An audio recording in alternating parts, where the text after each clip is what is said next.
સહજાત્મ સ્વરૂપ પરમ ગુરુ પુનિત પરુણા થઈ ઉતર્યા મહાંગણે અલ્પ સમય કી તો મનુકુળ વાસજો ગુપ્ત જરણ દેવી રસના વેતા કરી ત્વરિત વળ્યા કરી પૂર્ણ આપ પ્રવાસ જો સાધુ ચરિત ગુરુ સ્મરણ તમારા શા કરું રાજ રાજેશ્વર સ્મરણ તમારા શા કરું આંખે રસ બિના તમને બાળિયા અનુભવ નંદન વનના વિરલ વિહારી જો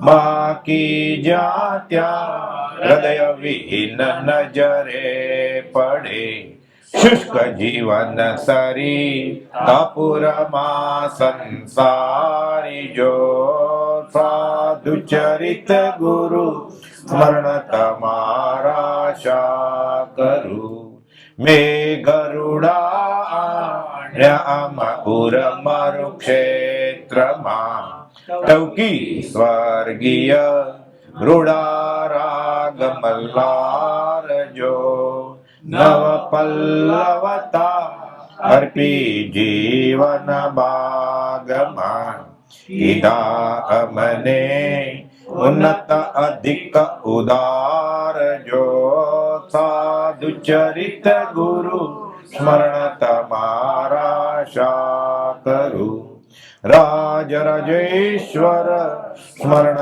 તમારા શા કરું વિસ્મરણનો ક્ષણ એક નથી અવકાશ જો સાધુ ચરિત ગુરુ સ્મરણ તમારા શા કરું. કેટલી વાર યાદ કર્યા તો હું ભૂલ્યો જ નથી, ગણવાની ક્યાં વાત છે. 3 માળા તો બાળ મંદિરમાં ક્રમ છે ને, તો પ્રાથમિક ભૂમિકામાં નિત્ય નિયમમાં રહેવા માટે બ્રહ્મચારી કહ્યું છે જીભના ટેરવે વેલ્ડિંગ કરી દેવાનો. સજાત્મ સ્વરૂપ પરમ ગુરુ, સજાત્મ સ્વરૂપ પરમ ગુરુ. ઉઠતા બેસતા ખાતા પીતા હાલતા નાતા લઘુશંકા કરતા દીર્ઘશંકા કરતા. અરે બાપરે, બોલાય લઘુશંકા કરતા. હેમચંદભાઈ કૃપાલજીને પ્રશ્ન પૂછેલો, હમણાં જવાબ આવશે. આ ગોરી મંત્ર છે. પરમાત્મા તત્વને હું આત્મા છું એ ભૂલી જવાનું લઘુશંકા કરતા. તો ગાળ બોલવાની છૂટ લઘુશંકા કરતા. ઘણી વાર આપણને એવા ખ્યાલ ઘૂસી ગયો ને સંપ્રદાયના, અમુક જે શાસ્ત્રીય ક્રિયાઓ છે કે અનુષ્ઠાનો છે એ ન કરાય અશુચિમાં. આ ગોરી મંત્ર છે પ્રભુશ્રીજી કે ગોપાલદેવે હેમચંદભાઈને કહ્યું કે ગમે ત્યારે ગમે તે સ્થિતિમાં પરમાત્મા તો ભૂલવાનું નથી. કેટલી વાર યાદ કર્યું નહીં, ભૂલ્યો જ નથી તો યાદ કરવાની ક્યાં વાત છે. 3 માળા થઈ ગઈ, 3 માળા એટલે કામ પતી ગયું. ભાગ પાછળ બીજો આવે છે, બમ્પર ટુ બમ્પર. ગણવાનું નથી, ગણવાનું તો પ્રાથમિક ભૂમિકામાં સતત એ જ. એ સજાત્મ પરમ ગુરુ સજાત્મ પરમ કરતો હોય ને, ઢોકળું મોઢમ નાખતો હોય ને એટલે સ્વાદ વયો જાય. અને પૂતગલની કોથળીમાં પૂતગલ જાય એટલે શરીર ટકે, એટલે કર્મબંધ ઓછા થાય, પછી ન થાય. પછી જો પૂતગલ ફરસના એ રીતે ખાય અને પછી ખાવાનું બંધ થઈ જાય, અશરીરી થઈ જાય. આ મોક્ષનો માર્ગ છે. પછી એક ખોરાક ખાય, સ્વાદ ન ખાય. અત્યારે આપણે સ્વાદ ખાઈએ છીએ, આપણે નક્કી કરીએ ને શું લેવું છે, કે હવે લાપસી લેવી છે, મોહનથાળ લેવો છે કે પૂરી લેવી છે, નક્કી કરીએ ને આપણે. કેમ આપણે એમ નક્કી કરીએ આમાં કેટલી તાકાત મળશે એ પ્રમાણે નક્કી કરીએ છીએ આપણે, કે કેટલું ભાવ્યું કઈ વસ્તુ એ પ્રમાણે નક્કી કરીએ છીએ. આપણે આ ખબર નથી આપણે શું ભૂલ કરી છે એ જ નથી ખબર. દીઠા નહીં દોષ તો તરીએ કોણ ઉપાય? આ પાછું રોજ ગાય છે આપણે કે દીઠા નહીં દોષ. પછી શું થાય, એ ક્રિયા થઈ જાય ઉપયોગ વગરની ક્રિયા. તો ફળ તો મળે, જ્ઞાનીના વચન છે. કોઈ ગોળ મીઠો જ લાગે, ગળ્યો જ લાગે. પણ વૈદરાજે કહ્યું એ પ્રમાણે ફાકીને ઓસડિયા સાથે ખાય તો જળ મૂળથી રોગ નીકળી જાય. ગોપાલદેવ કહે છે જે દેહધારી સર્વ અજ્ઞાન અને સર્વ કશાય રહિત થયા છે, વાત તો પોતાની જ કરે છે, પણ ત્રીજા પુરુષમાં બોલે છે, તે સત્પુરુષ. તે બીજો કોણ સત્પુરુષ? જે દેહધારી સર્વ અજ્ઞાન અને સર્વ કષાય રહિત થયા છે તે દેહધારી મહાત્માને ત્રિકાળ પરમ ભક્તિથી નમસ્કાર હો, નમસ્કાર હો. તે મહાત્મા વર્તે છે તે દેહને, તે ભૂમિને, તે ઘરને, તે માર્ગને, તે આસન આદિને નમસ્કાર હો, નમસ્કાર હો. 674 લખે છે. સંવંત 1952, સંવંત 1953 અને 55 2 વાર, એકંદરે કોપલ 4 વાર આવ્યા છે. 52 10 દિવસ રહેલા અને 55 3 મહિનાથી વધારે સમય રહેલા. ચંદન ગુફામાં આપણે ગયા ત્યારે જોયેલું કે ડોક્ટર પ્રાંજ્યોન મહેતાના ઘરે રહેતા ત્યારે 1.5 મહિનાથી વધારે રોજ આ મહાકાળેશ્વર ગુફામાં આવતા અને ધ્યાન ધરતા. પ્રભુશ્રીજીને 7 દિવસમાં પછી બધાને મુનિને કહ્યું, હવે તમે વિહાર કરો, અમે અહીંયા રહેશું. અને પછી 1.5 મહિનો નિમિત્ત રીતે આ મહાકાળેશ્વરની ગુફામાં આવતા. સવારના સમાગમમાં વાત આવેલી ને કે સ્મશાન બાજુમાં છે ને, અહીંયા વવાણિયાનું સ્મશાન, અહીંયા એનું સ્મશાન. કુપોદુ જે બોલ્યા છે ને, એકાકી વિચરતો વળી સ્મશાનમાં, વળી પર્વતમાં વાઘ સિંહ સંયોગ કરીને બતાવ્યું છે.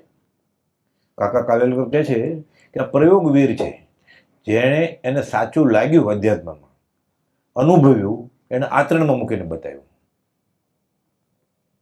એકલા જાઓ, મુનિને કહ્યું તમે જાઓ. પ્રાંજ્યોન મહેતાને તો કહેલું જ કે કોઈને અહીંયા ખબર ન પડે ગામમાં કે અમે આવ્યા છીએ નિવૃત્તિ અર્થે, અમે એકાંત સેવવા માટે આવ્યા છીએ. એટલે એકાકી વિચાર તો સ્મશાનમાં, પર્વતમાં વાઘથી સંયોગજો. અવસર એ વાત આવશે. ધરમપુરનું સ્મશાન, વવાણિયાનું સ્મશાન, વસોનું સ્મશાન, 10 વર્ષ મુંબઈ આખું સ્મશાન છે કે અમને 10 વર્ષ રહ્યા ત્યાં. ત્યાં વરે ઉદય કારમો, એ જમાનામાં મુંબઈ લોકો જોવા આવતા બીજા રાજ્યમાંથી. કોઈ મુંબઈ જોયું ને એમ માણે મુંબઈ જોયું છે એમ, એટલે બાયોડેટા સ્ટ્રોંગ થાય. અત્યારે કેમ મોઢું ભરાય, ફોરેન રિટર્ન છે, ત્યાં ભલે ને ગાદલા પાછળ તો હોય હોટલમાં, પણ ફોરેન રિટર્ન કહેવાય ને, મોઢું ભરાય જ ને હજી કે હા અમેરિકાથી આવ્યા છે, બગાડવા આવ્યા ને અહીંયા કે સુધારવા આવ્યા. માન્યતા હજી કેટલું મૂળમાં જ આપણે ભૂલ છે. કોઈ મુમુક્ષ આવે ને અમેરિકાથી આવ્યા છે, તને અવભાવ થાય છે. કુપોદે પ્રાર્થના લખી છે, આર્ય પ્રજાને આપજો ભાઈ બંજન ભગવાન. આર્ય પ્રજાની વાત જ નથી, એને ક્યાં ધર્મનો રસ છે કે જળહળ જ્યોતિ સ્વરૂપ તું કેવળ કૃપા નિદાન. પછી લખે છે કે આર્ય પ્રજાને આપજો. તો અનાર્ય પ્રજાને શું, એને ક્યાં રસ જ છે? રસ હતો થોડો ઘણો, ત્યાં ગયો એટલે રસ મૂકીને આવ્યો, અહીંયા હુકો થઈ ગયો, હજી મોઢું ભરાય છે. એ જમાનામાં મુંબઈ મોહમય બ્રહ્મચારી જે કહ્યું, પ્રભુસિંહ કુપોદે કહ્યું, સંવત 1949 મુંબઈ આવે ત્યારે, અન આર્ય પ્રદેશમાં જૈન સાધુને વિચરવાની મનાઈ છે, તમે અહીંયા કેમ આવ્યા? પ્રભુજી કહ્યું પાછો વયો જાઉં, પણ હું તો તમારા દર્શન સમાગમ માટે આવ્યો છું.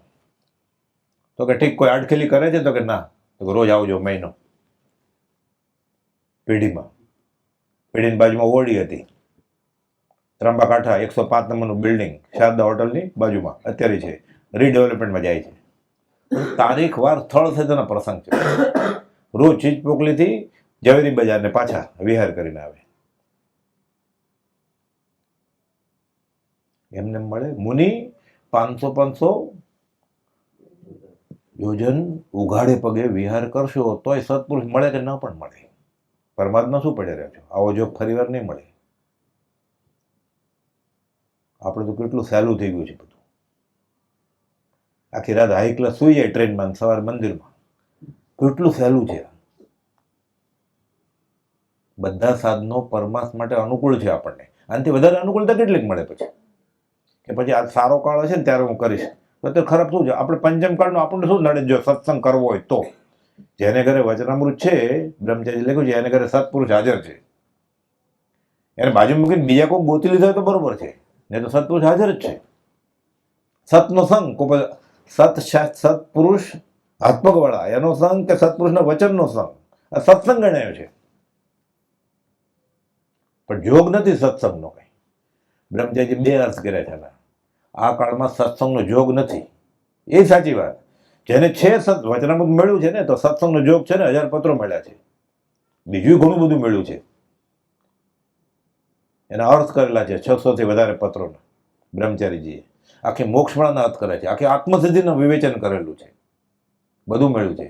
પણ જોગ નથી એટલે યોગ્યતા લાયકાત નથી આ જીવની, એમ લખ્યું છે બ્રહ્મચારીજી. બીજો અર્થ આ છે કે 4 અલગ અલગ જગ્યાએ બ્રહ્મચારીજી અર્થ કર્યા છે 20 દુહાના. 13 ડાયરી મળેલી દેહ છૂટે પછી, એમાં 6ઠ્ઠી ને 9મી નંબરની ડાયરીમાં 20 દુહાનો અર્થ, પછી બીજો ફરીવાર 20 દુહાનો અર્થ બુદ્ધામૃત 2 માં છે છેલ્લે. એટલે એકલા એ 20 દુહાનું અનુસંધાન કરતા હતા. આપણે ઓહોમાં સામાન્યમાં કાઢી નાખે લોકો. આ તો અમને આવડે છે એટલું સામાન્ય થયું ને. પ્રભુજીજી એમના વખતમાં પછી ઊંધેથી ગવડાવતા કે સામાન્ય ઓહોમાં, દેશી ભાષામાં ઓહોમાં નહીં કાઢી નાખતા ને, એટલે સામાન્યમાં નહીં કાઢી નાખતા. અગુરુ લઘુ યથાખ્યાત ચારિત્ર પરિહાર વિશુદ્ધિ ચારિત્ર એ બધું પછી. પેલા એ પ્રતિક્રમણ થાય એનું તો પાત્ર થાય ને કે અન્મદમ અધિકોપતિ સકળ જગતમાં હોય. તે મહાત્માને નમસ્કાર, તે મહાત્મા વર્તે છે દેહને નમસ્કાર, તે ભૂમિને નમસ્કાર, તે ઘરને નમસ્કાર, તે માર્ગને નમસ્કાર. ધન્ય તે નગરી, ધન્ય વેળા ઘડી, માત પિતા કુળ વંશ જિનેશ્વર. માન સરોવરના હંસલા એ મોતી પકડે એમ જ્ઞાનીના ગુણ પકડે પછી કે અસંગ થવું છે. 609માં કોપાદોએ લખ્યું છે કે વિતરાગ દર્શનના બધા સાધનો સમ્યક એકાંત અસંગ થવા માટે છે. અને સંઘ વગર ચાલતું જ નથી. મંદિરમાં આશ્રમમાં એક દિવસ પૂરો ન થયો ને સંઘ થઈ જાય, તરત દોસ્તી થઈ જાય. અમે નવી દોસ્તી વધારે ટકે ને, આમ નવા મહેમાન મળે 5-15 દિવસ પછી ખબર પડે કે નહોતું કરવું જોતું, વધારે મોડું થઈ ગયું. પછી બધા સાધનો અધ્યાત્મના અસંગ થવા માટે છે. ઉપજો અસંગ જ. દિવાળીના દિવસોમાં ઝવેરીની પેઢી છોડીને રાળ જ વહી જાય. આસો મહિનામાં વેપારીને ભાગીદારને કેવું થાય પછી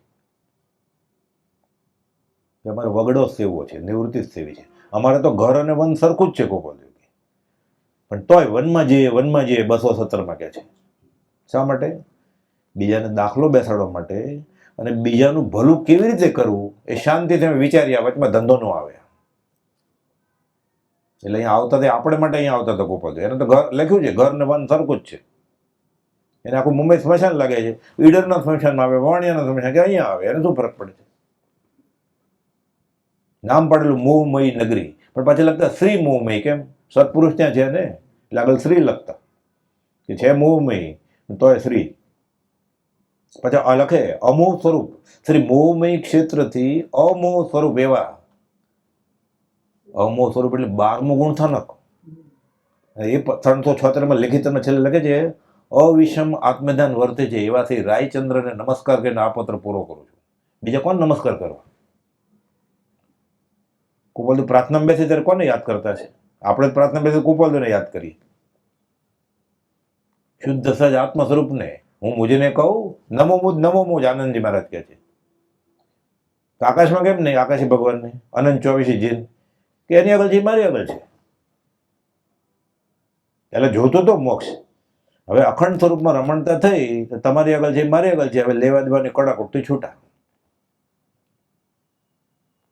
એટલે આમ જોવાને બદલે આમ જોઈએ. પ્રભુજીજી કુપાલદુની ઓળખ થઈ ને, વાત જ નથી કરી આકાશી ભગવાનની.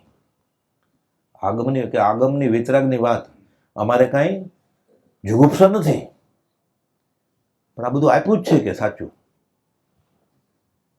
ખુલ્લું બોલ્યા છે જાહેરમાં. પ્રભુજીજી ભક્તામાં સ્તોત્ર છે, પણ 20 દુહા કોણે આપ્યા છે? દેવચંદ્રજીની વાણીએ છે તવન બધા ના નહીં, પણ આ કોણે આપ્યા છે 20 દુહા? કે એને મહાત્મા વેદાણું અનુભવેલું ને. એ અવધૂત યોગી થઈ ગયા. પછી જુનાગઢમાં કે અમે ઝાડના ફળ ખાશું અને ઝરણાના પાણી પીશું. સાધુને પીવાય ઝરણાનું પાણી ઉકાળે વગરનું? ફળ લેવાય કાચું ઝાડ ઉપરથી ઉપર? આત્મા થઈ ગયા, ક્યાં શરીર છે? સ્વાદ ખાવો જ નથી. એ જ્ઞાની ખાતા ખાતા નથી, પીતા પીતા નથી. દુર્વાસા સદા ઉપવાસે ને શ્રી કૃષ્ણ સદા બાળ બ્રહ્મચારી. એનો શું નિયમ? નેસરણી ચડી કે પછી નિયમ કેનો? આ જ જ્ઞાનીને દેશ આપી કે મને જ્ઞાન થઈ ગયું છે, મારે હવે નિયમ છે નો ચાલે છે.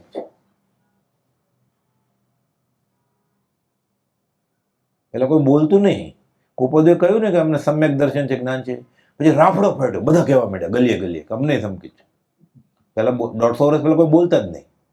જૈન તેની વાત સાંભળીએ ને, ઇતિહાસ તપાસી હતો. કુપોદેવ આવ્યા જગતનું કલ્યાણ કરવા માટે, કે આ બિચારાને ખબર નહીં પડે એટલે સાચું કહી દઉં. પરના પરમાર્થ સિવાયનો દેહ જ નથી પાલવતો, અમને ગમતો જ નથી. જો બીજાને ભલું થતું જીવવું જ નહીં તો જીવવું નથી. અમારે પકડી લીધું લોકોએ, અમને છે. એ કેમ બોલ્યા? અમને એને ગ્રોથ અમને ન થાય. એ તો પાટલી જ પાડતા, ધોતિયાને પાટલી છે, અમે તો પાટલી કાઢી નાખી છે, અમે તો સાદું થઈ ગયા છીએ, ગોળ પહેરીએ છીએ. કેમ સમજે? એટલે જ્યાં સુધી મૂળમાં ભૂલ નહીં સુધરે, પ્રભુથી કે ઊંધી ઈંટ મૂકે છે, ત્યાં સુધી બાકીની બધી ક્રિયા છાર પર લેપણું જશે. દેવ ગુરુ ધર્મની શુદ્ધિ કહો કિમ લહે શુદ્ધ શ્રદ્ધાન સર્વ ક્રિયા કરી છાર પર લીપણું તેહ જાણું. રંગ કરવો હોય તો ઘસવું પડે ને પેલા, નહીં તો પોડા પડે ને, અઠવાડિયામાં પોડા પડે, સુકાઈ જાય ઓઇલ પેન્ટ. એટલે ઘસે, પછી લાપી લગાડે, પછી એને પાછી ઘસે, લીસું થાય, પછી જોઈ પછી ત્રીજો હાથ મારે, પછી પ્રાઇમર લગાડે, પછી પાછો લગાડે, પછી રંગ થાય. છાર પર લીપણ કરે. આનંદ મહારાજ કહે છે મૂળમાં જ ભૂલ છે, ઊંધી ઈંટ મૂકી છે. ઇમારત કેમ થાય? રેતીના પાયા ઉપર. અહીંયા ભૂલ થાય છે. એ પુરુષ એકાકી વિચરતો વળી સ્મશાનમાં, વળી પર્વતમાં વાઘસિંહ સંયોગ જો. કેટલા દિવસ, વર્ષમાં 3 થી 4 મહિના એ ઝવેરી બજારની પેઢી છોડીને નીકળી જતા. લગ્ન પછી પહેલા વર્ષે 44 લગ્ન થયા, 45 6 મહિનાથી વધારે ઘરે નથી રહ્યા.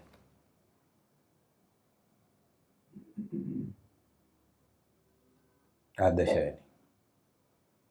ઘોર ભયંકર વન વગડામાં રાજ પ્રભુ દરે ધ્યાન ભવિયા.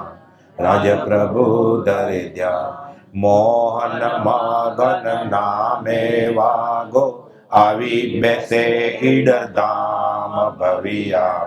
રાજ પ્રભુ દરે ધ્યાન લડતા પાડા શાંત થયા જ વીર સદ નામે ગામ ભવિયા.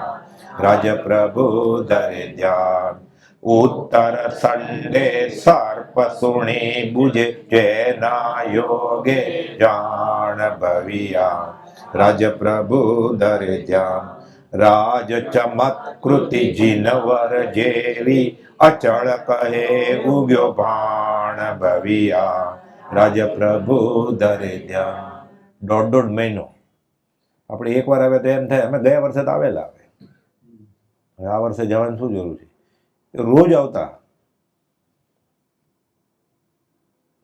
સંકિત તો હતું છે કે અજ્ઞાની કોઈ પણ જન્મ તો ત્યારથી જ નથી, દેહ ધર્યો ત્યારથી 450 કહે છે, તોય આવતા. નક્કી આ જીવની કાં દશા બહુ આગળ છે અને કાં હજી શરૂ જ નથી કર્યું, તો જ આવો ભાવ થાય ને. એને મહાત્મ્ય વેદાતું જ નથી.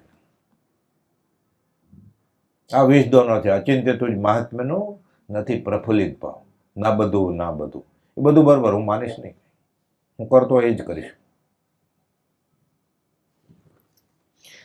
તે દેહધારી પરમાત્માને, તે ભૂમિને, તે ઘરને, તે માર્ગને, તે આસનને સર્વ નમસ્કારો. એ કૃપાદેવ આવે ને, ઘણા બધા પ્રસંગો બન્યા છે. એમાં પુડવીશિલાના પ્રસંગો, સિદ્ધશિલાના પ્રસંગો, સમાધિ છત્રીની વાત એ સ્થળે જાશું ત્યારે કરશું. બાકીનો જે પ્રસંગ છે અહીંયા થોડા લઈએ. મુમુક્ષુ જિજ્ઞાસુએ આ ક્ષેત્રે પ્રશ્નો પૂછ્યા છે કૃપાદેવને, એ આપણને ઉગે સામાન્ય રીતે. એનું સમાધાન કરેલું છે. વર્ધમાન વકીલ, શરૂઆત વકીલ સાથે કૃપાદેવને બહુ પનારો હતો. ગાંધીજી વકીલ, રેવાશંકર જગજીવન વકીલ, પ્રાણજીવન મહેતા વકીલ, નવચંદ ડોસા વકીલ, ધારસીભાઈ વકીલ, અહીંયા વર્ધમાન વકીલ. અવધાન મોક્ષવાળાના ગ્રાહક કરવા માટે અમદાવાદ ગયા ને તો લીલાધર વકીલ. આડાવડા અક્ષર આપે, શબ્દ આપે, આના ઉપર કવિતા બનાવો કે ભુજંગી છંદમાં પરીક્ષા કરી. જયચંદની પેઢી એટલે જેઠાભાઈના મોટાભાઈ જયસિંહભાઈના બધા ભાઈઓ સાથે હતા ધંધામાં, અને કૃપાદેવે પેઢીનું નામ પુણ્ય પ્રભાવક પેઢી પાડેલું. કે એક આવા જ્ઞાની આવ્યા છે, પેઢીએ લઈ જાય એટલે પેઢીએ લઈ ગયા. ગોપાલદેવ તો મોક્ષવાળાના ગ્રાહક કરવા હતા. જુઠાભાઈ કે જેથિંગભાઈ પૈસા નથી આપ્યા મોક્ષવાળા છપાવવા માટે, એ તો નેમચંદ વસંતજી માંગરોળવાળાએ મુંબઈમાં આપી જ દીધેલા, અને બીજા માણેકબેન મોરબીવાળા એણે આપી દીધેલા. પણ છપાઈ જાય 1000 કોપી, પછી કોઈ વાંચવાવાળો ન હોય તો એટલે ગ્રાહક કરવા પડે ને. એને માટે ભલામણ પત્ર લઈને આવ્યા વિનયચંદ દફતરીનો કે આ નાનપણથી જ્ઞાની પુરુષ છે, અલૌકિક દેવાંશી નર છે, અને પછી આવે છે તો લીલાધર વકીલની ક્યાંક વાત કરી કે આ માણસ આમ છે, અને પછી કહે કે તમે ભુજંગી છંદમાં કવિતા બનાવો. એટલે ગોપાલદેવ કાગળ માંગ્યો ને એટલે ગોપાલદેવ ખાના કરી દીધા, પછી પાછો આપી દીધો. એટલે બધા એમ કે નથી આવડતું, આપણે પાસ, એને ફેલ કર્યા આપણે. એ ગોપાલદેવ હું કહું અક્ષર લખવા માંડો. અક્ષર લખ્યા ને પછી હવે તમે બોલો તો રાગ તો ક્યાંથી આવડતો. ગોપાલદેવ ભુજંગી છંદમાં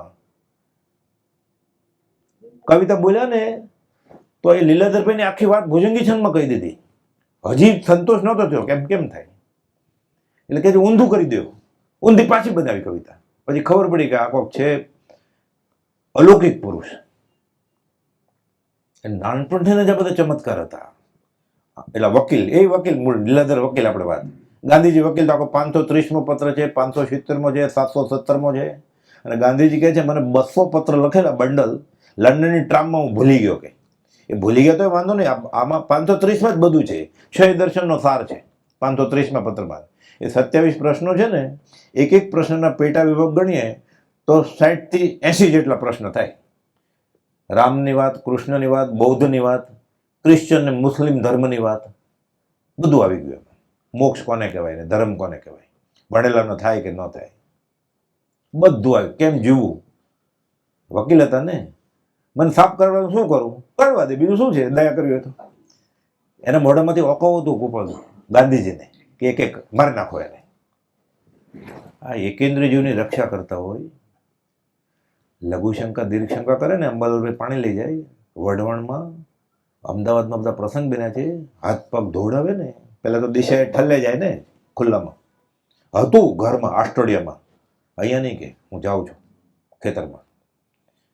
જતનાથી હાથ ધોયે પગ ધોયે તો એ જોયે નીચે કે કીડા નથી હાલતા ને. આપણે જેમ ફોન કરતા કરતા ન ચાલે, ઊભું રહી જવું પડે. એરિયા પછી કે પાળવી હોય તો મુમુક્ષ તો પછી આત્મસિદ્ધિ કરાય.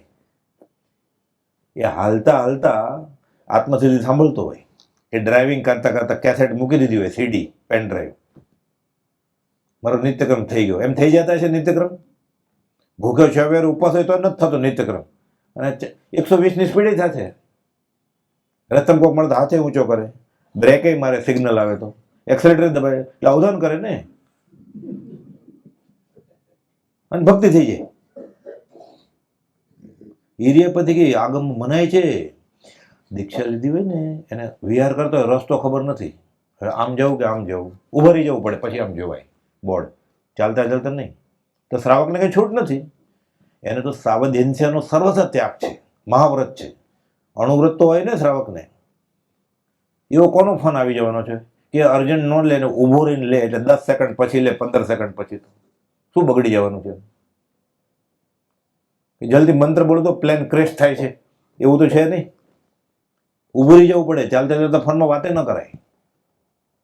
નીચે કીડી, મકોડા, કંથવા, અળસિયા, ફૂદા, ઉપયોગ કેમ કરે દેડકા, એ તો ઠીક, બીજો આવતો એની જેવો જોઈએ, બે ભટકાય થામ.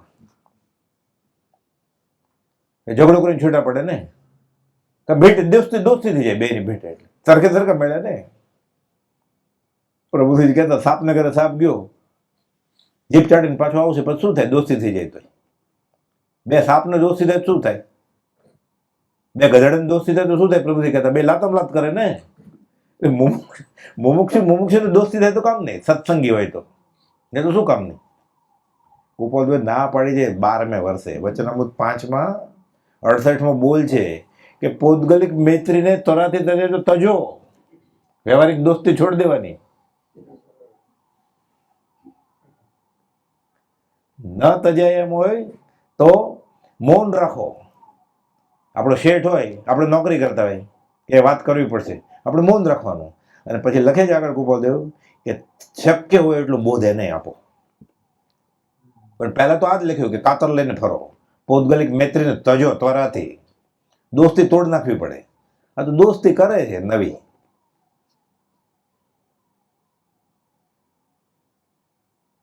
દોસ્તી કરવી છોડવી પડે પહેલા, તો સત્સંગ મૈત્રી, પરમાર્થ મૈત્રી, મોક્ષનો માર્ગ બતાવી મૈત્રી થાય. બે સાથે થાય જ નહીં.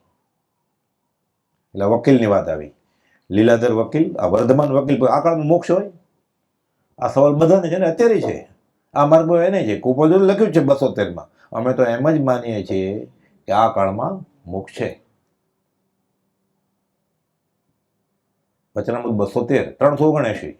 મોક્ષ દુર્લભ નથી, દાતા દુર્લભ છે આપવાવાળો. દાતા તો પોતે જ છે કે કાળ કાંડું પકડવા આવશે તો અમે છીએ, મહેનત કરો. 6 આની તો કરો, 10 આની અમે ભેળવશું.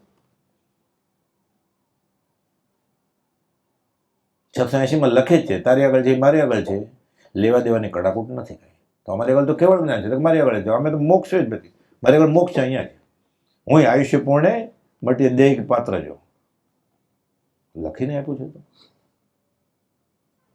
તો કુપાદેવ કહે છે મોહ માન જાય તો મોક્ષ થાય. ગમે તે કાળે જો આ જાય તો મોક્ષ હથેળીમાં જ છે. ઈશદ પ્રાગભાર પર ત્યાર પછી હથેળીમાં જ છે મોક્ષ.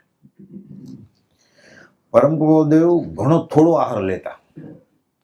ઉત્તર ઠંડા 2 રૂપિયા પર લોટની રોટલી અને થોડું દૂધ એક જ વાર, સાંજે નહીં. કે શરીર ટકે કેમ? અહીંયા એવું કરતા ઈડર. એટલે કુપાદેવ થોડો આહાર લેતા. તેથી એક દિવસ હેમચંદભાઈ પૂછ્યું, આટલો થોડો આહાર લેવાથી જીવી કેમ શકાય? અને સડસડાટ ડુંગરા ચડે. ડુંગરા તો એવા ચડે, વાત આવશે નરસિંહ કહે છે આપણામાંથી એક જ અહીંયા મૂકી જશે. ત્યારે એવા પગથિયા તો હતા જ નહીં. પગથિયા છે અત્યારે તો 40% ના પાડીને કે અમે નહીં આવીએ. પગથિયા જ નહોતા, કાંટા, ઝાખરા, પથરા.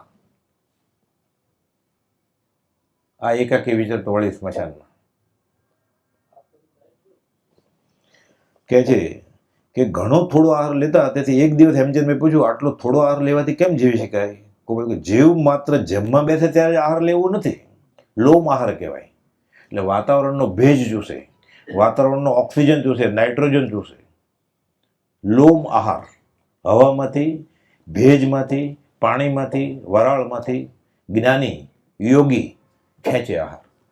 પણ નથી આવતા કે ફલાણે 3 મહિનાનો ઉપવાસ કર્યા, 4 મહિનાનો ઉપવાસ કર્યા, તો ખોટું નથી કરે. આત્માર્થે કર્યા તો લેખે લાગે. પછી વરઘોડામાં કેટલી કાર ને કયા કલર નાખવી નક્કી કરે, કેટલા હાથી બોલાવા, તો બધું વયું જાય. એ લાંગણ કહેવાય. પછી કે છે જીવ માત્ર જમવા બેસે ત્યારે આહાર લેવું નથી, 24 કલાક આહાર લીધા કરે છે. આ વાત યોગીઓના અનુભવની છે અને શાસ્ત્રમાં લોમ આહાર કહેવામાં આવે છે. એટલે વાતાવરણનો ભેદ તો હોય જ, ઓક્સિજન છે જ, એનાથી જીવે. થોડી ઘણી શક્તિ મગજ માટે જોઈએ એ લીવરમાંથી મળી જાય, ચાલે. મહિના જીવે જ છે ને. એમ 2 મહિના, 3 મહિના, 4 મહિના, 5 મહિના, 6 મહિનાનો ઉપવાસ આવે છે ને. એકાંતે ખોટું ન હોય કાંઈ. પણ માથે આત્મજ્ઞાની હોય ને કરતા હોય તો લેખે લાગે, નહીં તો પૂર્ણ બંધાય.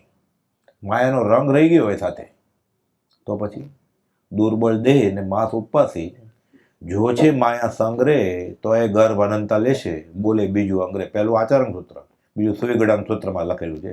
ભગવાને કહ્યું છે કે માસ કમણને પાણે માસ કમણ કરે તો એના જન્મ મરણ ટળશે નહીં, જો માયાનો સંગ હશે તો. એ 29માં ઉપવાસ નક્કી કરે ને કે પાણામાં શું ખાવું પીવું છે, બીજાને શું આપવું છે, એટલે પતી ગયું, પાણું તૂટી ગયું. માસ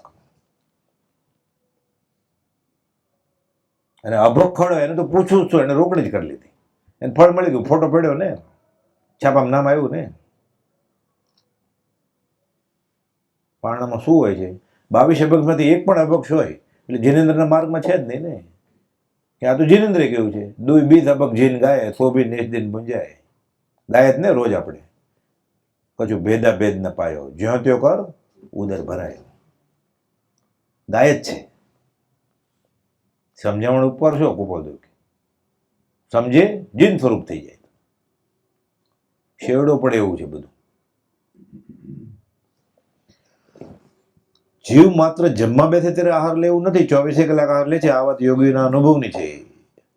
એક ભીલને મારી નાખવાનો પ્રસંગ બને ત્યારે હેમચંદભાઈ આયુષ્ય તૂટે કે કેમ એ બાબત પ્રશ્ન પૂછો કે આયુષ તૂટી જાય. એ કાર્બન શરીરમાં લખીને આવ્યો છે, પછી એ નથી આપણે સમજ કે મોટો એક્સિડન્ટ થયો, પ્લેન ક્રેશ થયું, આયુષ તૂટી ગયું, કમોતે મરી ગયા, અધોગતિ થઈ, એવું કંઈ છે જ નહીં. કુપદે લખ્યું સંયોગ વિયોગ, રાગ અણરાગ અનુરાગ, આ બધું બને છે ને ખાસ કારણ લઈને બને છે. કારણ વિનાના કાર્ય તે અકસ્માત જેવું છે જ નહીં કાંઈ. એમ કે પ્લેન ક્રેશ થયું તો અકસ્માત ના કહેવાય? અકસ્માત ક્યાં કહેવાય? પછી ખબર પડી ને 6 મહિને કે એક એન્જિન નહોતું ચાલતું. અકસ્માત ક્યાં હતો? 2 એન્જિન ચાલતો તો ન થત ને. પછી બહુ તપાસ કરે એટલે ખબર પડે કે સંભળી ભટકાયેલી, તો ભટકાયેલી ને કે પાછલું ટાયર ફાટેલું, તો ફાટ્યું હતું ને, કારણ હતું ને. કારણ અકસ્માત જેવું કંઈ છે જ નહીં, વ્યવસ્થિત છે. અને તૂટે બૂટે નહીં કાંઈ. કૃપાલદેવ કે કૃપાલદેવ સમજાવે છે કે ઘડિયાળની ચાવી 24 કલાકની આપી હોય પણ કમાન તૂટી જાય તો 24 કલાકની ક્રિયા થોડા સમયમાં થઈ જાય. આ પણ આયુષ્યનું પણ એમ સમજવું. તૂટતું બૂટતું કંઈ છે જ નહીં. પણ જ્યોતિષે કહેલું તો, ડૉક્ટરે કહેલું તો કે તમે 81 વર્ષ જીવવાના છો અને 61 કેમ પતી ગયું? આયુષ્ય 2 પ્રકારના હોય, દ્રવ્ય આયુષ્ય અને કાળ આયુષ્ય. જેને આપણે આયુષ્ય કહીએ છીએ ને 71 વર્ષ, 60 વર્ષ, આ કાળ આયુષ્ય છે. બીજું દ્રવ્ય આયુષ્ય હોય, આયુષ્ય વર્ગણાના પૂતગલ સ્કંધ આત્મા સાથે ચોંટ્યા હોય એ રીતે. એ પૂર્વમાં નક્કી થઈ જાય, 2/3 આયુષ બાકી હોય ત્યારે બંધ પડી ગયો એને. એટલે આગામી ભવનું આયુષ્ય કેટલું હશે, આપણે દેહ છોડશું એ પહેલાં નક્કી થઈ જાય. ખાલી સિદ્ધશિલાએ જવાનું હોય મોક્ષે, એને બંધ ન પડે, બાકી બધાને પડી જ જાય. તો એ કાળ આયુષ્ય વધઘટ થાય એટલે જ્યોતિષ કુંડળી હસ્તરેખા ખોટી પડે, ડૉક્ટર ખોટા પડે. દ્રવ્ય આયુષ્ય હોય પરમાણુ વપરાઈ જાય. અને વ્યવહારિક દાખલો છે કે ઈડરથી અમદાવાદ રેલવે સ્ટેશન લાંબુ દોડવું હોય ને એક બાજુ સળગાવી આપણે, તો ધીરે ધીરે ધીરે સળગતું સળગતું પહોંચે. 3-4 દિવસે એનું ગૂંચળું વળે, નાખે કેરોસીન ડીઝલ, દિવાસળી મૂકે તો આ દ્રવ્ય આયુષ પતી ગયું. એટલે આયુષ તૂટે એવું કંઈ છે જ નહીં. ગોપાલદેવ કે એ ઘડિયાળની ચાવી આપેલી એ નીકળી ગઈ કે 24 કલાકે પૂરું થવાનું હતું ઘડિયાળનું. એ ટક ટક ચાવી વહી ગઈ એટલે તરત જ થઈ ગયું. તૂટ્યું શું? એટલે ઘણા વ્યવહારમાં બોલે ને એવું કંઈ છે જ નહીં. તૂટ્યું બીટું આયુષ્ય બધું સોપક્રમી આયુષ્ય, સ-ઉપક્રમ. ઇલેક્ટ્રિકનો શોક લાગે, વીજળી થાય, ધરતીકંપ થાય, સુનામી થાય, બોમ્બ બ્લાસ્ટ થાય, ધ્રાસકો પડે, એવી મહામારી થાય, અતિવૃષ્ટિ થાય, અનાવૃષ્ટિ થાય ને એકાએક 15 એમ્પિયરમાં આંગળી નાખે હમણાં. સ-ઉપક્રમી, ઉપક્રમ સાથેનું આયુષ્ય એ એવું જ બાંધ્યું હોય એને, તૂટી જાય. ભેદી છે બધા સિદ્ધાંત. એટલે આપણે જે જાણીએ છીએ ને એ જૈન પ્રવચન ટીપું એ નથી.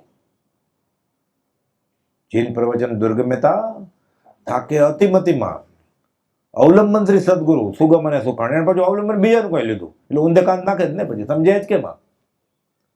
એમાં અતિમતિમાન છે ને વધારે બુદ્ધિ વડે વધારે થાકે, કોરી પાટીઓ જલ્દી અસર કરે. આ તો ભણીને આવ્યો જ બીજે પાછો, લાગે જ કેમ? કે છે કે ઘડિયાળની ચાવી 24 કલાકની આપી હોય પણ કમાન તૂટવાથી 24 કલાકની ક્રિયા થોડા સમયમાં થઈ જાય. અને આયુષ્યનું પણ એમ સમજવું. હેમચંદભાઈ પૂછે છે, હેમચંદ્રાચાર્ય આચાર્ય મોક્ષે કેમ નથી ગયા? એટલે કૃપાલુ સમજાવે છે, દ્રષ્ટાંત તરીકે સમજો કે અમદાવાદ મોક્ષ છે અને કોઈને ઈડરથી અમદાવાદ જવું હોય તો વચ્ચે બધા ગામ આવે, પણ જેને અમદાવાદ જવું છે તે વચ્ચેના ગામ ઉપર ધ્યાન આપતો નથી. આ તો બધા લખે ફોટા પાડતો જાય રસ્તા. હેમચંદ્ર મારી વાત છે, એ રસ્તામાં ધ્યાન ના આપે. કેમ? બંધ પડે, જોતા ઝેર છે ને.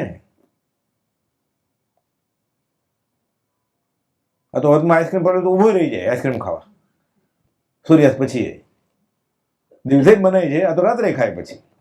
આ હેમચંદ્ર મારીની વાત કરે છે કે ઈડરથી અમદાવાદ જતા હોય એટલે આપણી વાત છે ને કે રસ્તામાં જે જે સ્ટેશન આવે જેને અમદાવાદ જવું છે એ વચમાં ધ્યાન આપે નહીં.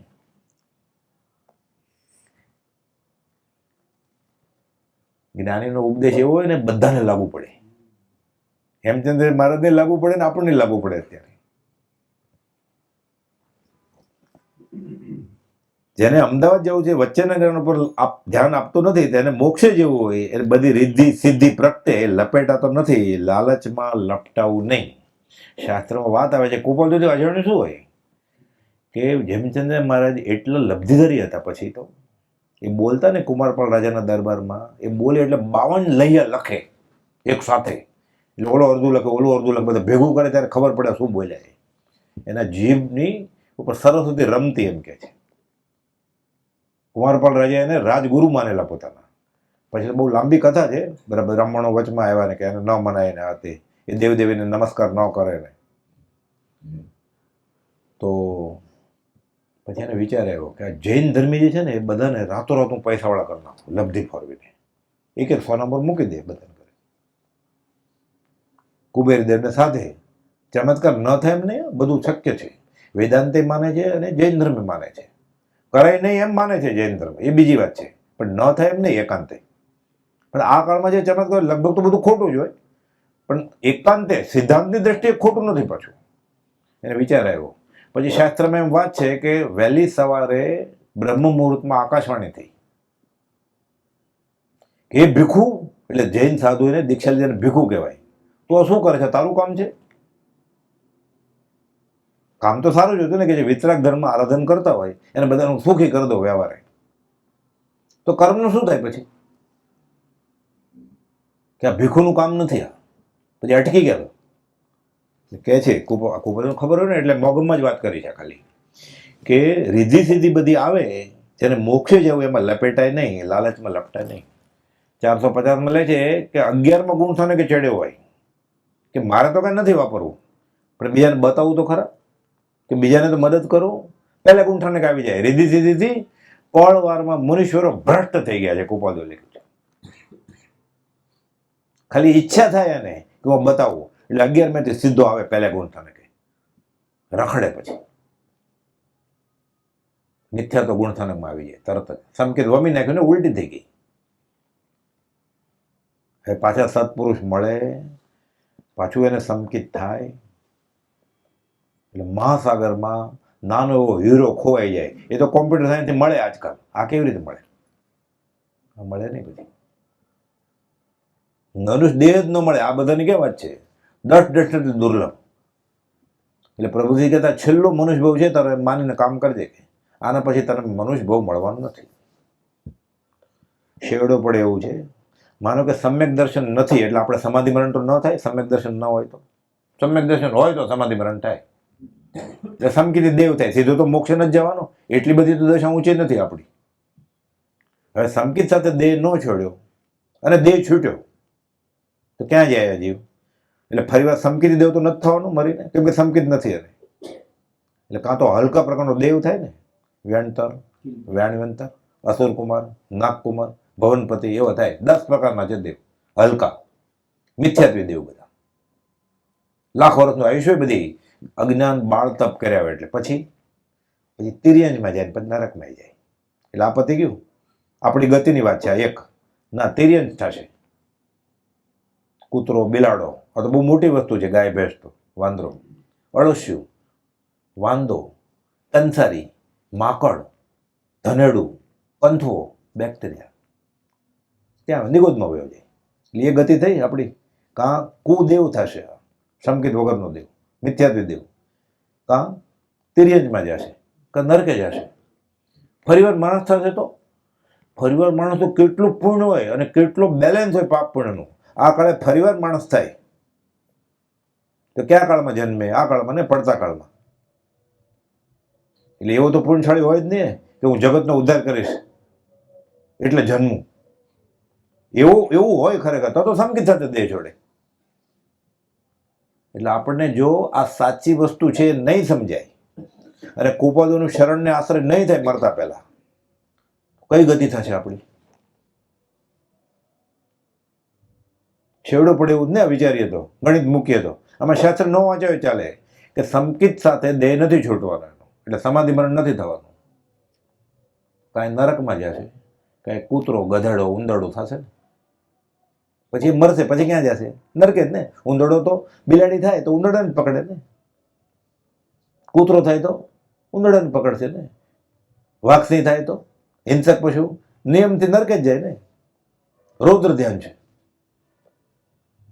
આપણી ગતિની વાત છે. મરણ તો નિશ્ચિત છે, એમાં તો કાંઈ, એ તો અનુભવની વાત છે, એમાં શાસ્ત્ર વાંચવાની જરૂર નથી. ના, હું તો મરતો જ નથી, દેહ મરે છે, હું નથી મરતો, તો સમાધિમરણ થાય ને. આખા સાચે ગાય છે એવું હોય તો હું દેહાદી સ્વરૂપ નથી, દેહ સ્ત્રી પુત્રથી મારે નથી. તો ફોટા કાઢ નાખ ફોનમાંથી બધા દેહ સ્ત્રી પુત્રના. ફોટા સાથે ચોંટી ગયો છે, ચુંબન કરે છે ફોટાને, છોકરાને ફોનને, પથરાને, કાચને, ગોરીલા કાચ ને શું કહેવાય કે ચિંપાંજી કાચ,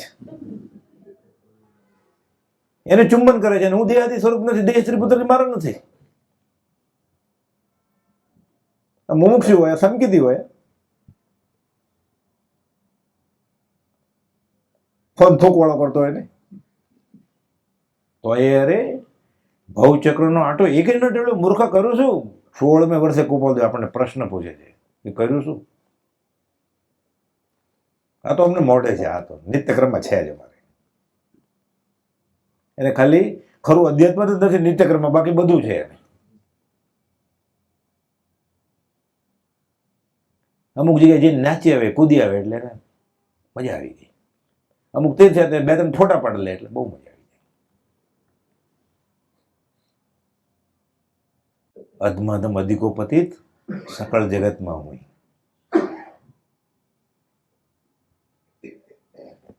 ત્યાં ઘરે નહોતી કે ઠેઠ એટલે દૂર આવવું પડે.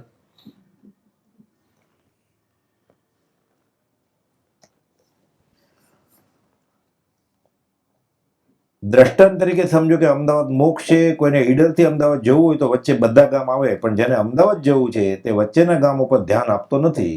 તેમ મોક્ષે જવું હોય તે રીધી સીધી પ્રગટે, એમાં લપેટાતો નથી. લાલચમાં લપટાવું નહીં. સૌભાગભાઈને તકલીફ હતી ને એટલે ફરીને પત્ર લખે કે ભગવતી સૂત્રમાં આમ છે, ચંદનબાળા ભગવાન મહાવીરને ઓરાવે છે અને સોનૈયાનો વરસાદ થયેલો. જમ્મુકુમારની લગ્નની પહેલી રાત પ્રભુ સ્થિર થઈ ગયેલા, શાસક રક્ષક દેવોએ સ્થિર કરી નાખેલા. કોઈ વાત બધી બરોબર છે. ભક્તામર રચ્યો માનતુંગ આચાર્ય, બીડી તૂટી ગઈ. ઉવો સગર સ્ત્રોત રચ્યો, માં મરકીનો રોગ શાંત થઈ ગયો, ઉપદ્રવ. એ જે હોય તે ગોપાલદેવ કે પૂર્ણ વિતરાગતાનું લક્ષણ નથી. આ ગોપાલદેવ પૂર્ણ વિતરાગ છે. મુનિ અમારા મને વિતરાગમાં ભેદ ગણશો નહીં. કોઈ તીર્થંકરે ચમત્કાર કરે એવું શાસ્ત્રમાં છે? કોઈ ગણધરે ચમત્કાર કરે એવું? સાધુએ ઘણા કર્યા છે, આચાર્યોએ. એ બેડી તૂટી ન તૂટી, આખો ભક્તમનો ઇતિહાસ વાંચે તો ખબર પડે. એ આખો અલગ વિષય છે. માનો તૂટી છે. કોઈ ગણધરે આવું કર્યું છે? કોઈ તીર્થંકરે આવું કર્યું છે? અનંત 24માંથી કે આ 24માંથી? કુપાલદેવ હું મહાવીર છું, હું પાર્શ્વનાથ છું કે અમારા વિતરાગમાં ભેદ ગણશો નહીં. જ્ઞાની અન્યથા કરે નહીં. તમે લખો છો, અમને આવું બધું શા માટે લખો છો? સૌભાગભાઈ નગરે કુપાલદેવ જાય ને એટલે લાલ જાજમ પાથરે, ભગવાન આવ્યા એમ. તમે તો આટલી બધી વાર અમારા ઘરે આવ્યા, ખાલી મહાવીર સામે એક વાર ગયા હતા ચંદ્રનો વરો, આકાશમાં સોનૈયા પડ્યા. હવે પડતું કેમ નથી? કુપાલ એટલે એમ કહ્યું નથી હા કેમ નથી પડતું. આ તો હું કહું છું, એ વિચાર આવે ને. એટલે કુપાલ આ બધું તમે લખો જ શા માટે અમને? એ વાત તો સાચી જ છે શાસ્ત્રની, કે ખોટી જેમ નથી કેવું, પણ તમને આ બધી વાત અમને લખવાનું પ્રયોજન શું છે? પછી કુપાલદેવ જ કહે છે, કુપાલદેવ ખબર હોય એમ કહીને તૈયાર કરતા તેને. જ્ઞાની અન્યથા કરે નહીં. આ પૂર્ણ વિતરાગતાનું લક્ષણ નથી જે થયું છે. જો આપણને પૂર્ણ વિતરાગ મળ્યા છે 100%, તો 99% શા માટે લેવા? એને કરતા આગળ ન ગમે એવી વાત છે, સંપ્રદાયના ખ્યાલ હોય એને. આગમ બધા તો ગણધરે રચ્યા, તીર્થંકરની વાણી છે. ઝીલ્યું કોણે? તીર્થંકરે તો પેન ઉપાડી જ નહોતી, ગણધરે ઝીલ્યું. એ એના શિષ્યને કહે. એટલે મહાવીર સ્વામી સુધર્મા સ્વામી કહે, સુધર્મા સ્વામી જંબુ સ્વામી કહે. એ જંબુ મેં શ્રી મુખેથી આમ સાંભળ્યું છે. જંબુ સ્વામી એના શિષ્યને કહે, પ્રભવને. પ્રભુ સ્વામી એના શિષ્યને કહે. એમ ચાલ્યું 8 પેઢી સુધી. પછી આગમ લખાણા. આખો ઇતિહાસ એમ કે છે. ખોટા નથી, સાચા જ છે જો સત્પુરુષ સમજાવે તો. વાણી કોની થઈ છે? સત્પુરુષની. આ બાજુ આપણને કોઈ એમ કે એક મહાવીર સ્વામીએ પોતે લખ્યું છે હસ્તાક્ષરથી, એ તમને મળે છે. આ બાજુ કંઈક 8મી પેઢી પછીના કોઈ સાધુએ લખ્યું. એ સાધુ સાચા જ હતા, ખોટા નહીં. આપણે કેવું લઈએ? મહાવીર સ્વામી લઈએ ને, બી મળતું ઉપર. તો હસ્તાક્ષરમાં છે આ. એ કહે હું મહાવીર છું. પછી એણે એમ લખ્યું છે હું ગણધર છું.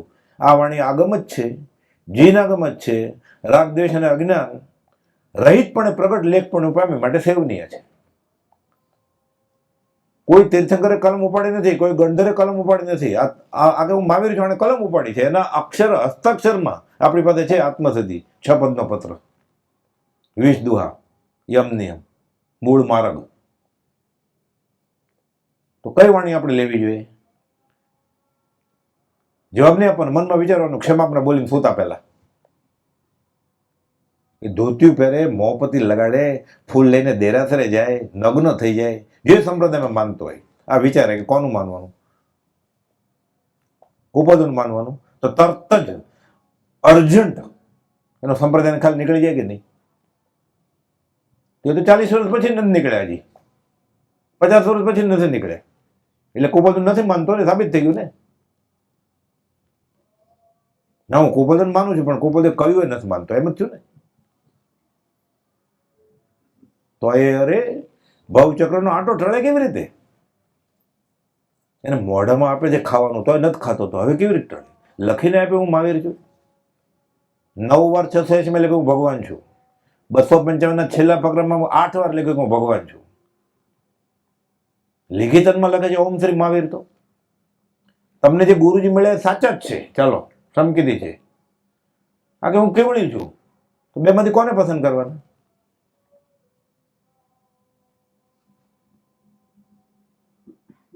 બેસતું જ નથી. અને હળીએ